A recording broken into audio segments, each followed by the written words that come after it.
মা হালিমা বলছে এটা বড় আশ্চর্যের বিষয়।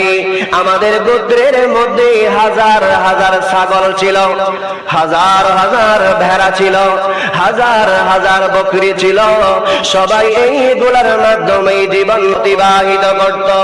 আমি মা হালিমা দেখতে পেলাম আমার ঘরে যেদিন থেকে দয়াল নবীজি আগমন করেছে ওই দিন থেকে আমার ছাগলগুলো একদিন খালি পেটে আসে না, একদিনও খালি পেটে আসে না, একদিনও খালি পেটে আসে না।